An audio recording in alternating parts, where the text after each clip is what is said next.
உணவகங்கள், வீதியோர கடைகள் விசேட பரிசோதனை தொடர்ச்சியாக மேற்கொள்ளப்பட்டு வருகின்றன.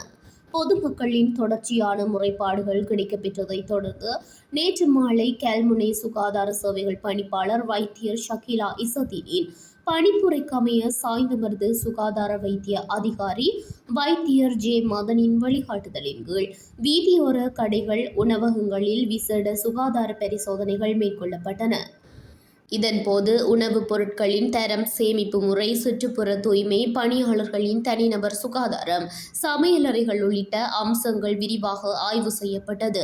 கடந்த காலங்களிலும் இவ்வாறான விசேட சோதனை நடவடிக்கை, சுற்றி வளைப்புகள் மேற்கொள்ளப்பட்டு சட்ட நடவடிக்கைகள் எடுக்கப்பட்டமை சுட்டிக்காட்டத்தக்கது.